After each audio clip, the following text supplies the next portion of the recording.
Rebecca, first of all, this measure was only 20 votes short of getting the two-thirds majority necessary to pass.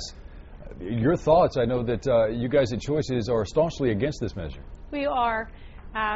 We feel like it's really just a ploy, that the people who are putting forth this legislation, it's not that they want to oppose gender-based terminations. They want to oppose all terminations. They're against abortion rights.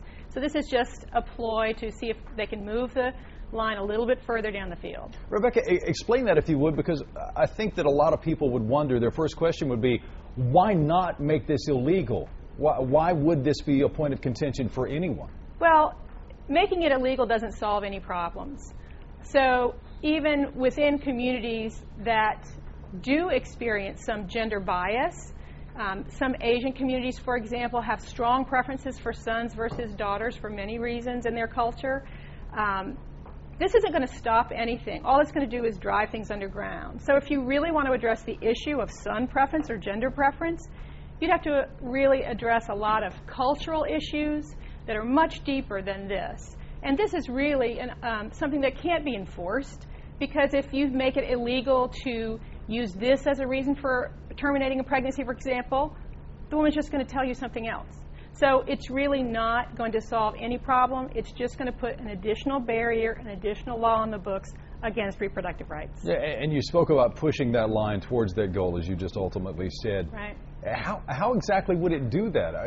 Exactly how would that work? Well, the more laws you have on the books that restrict women's rights to make decisions about their own bodies, then you're building a case for this. You're saying, well, this isn't going to be allowed in this case or that case or the other case. So you're building up a body of law that restricts women's rights. And that's really their ultimate goal. Now, Rebecca, this is something that's also going to face Tennessee voters in just 2 short years. In 2014, an abortion bill is going to be on the ballot. Exactly how does this weigh against that? How does it play into it? Well, it's a long game. This is a long game.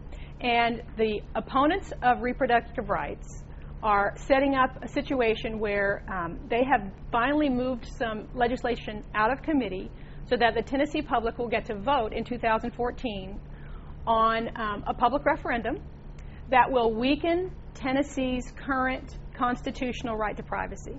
So they will be asking the public to reduce Tennessee's strong right to privacy in our Constitution to make it possible to restrict abortion. So you see this as more or less an end around? Absolutely. They can't really make it illegal because Roe versus Wade says abortion is legal. It is a woman's right to decide whether or not to continue a pregnancy. That's her decision. That's what Roe v. Wade says. So since they can't make it illegal, they just make it hard.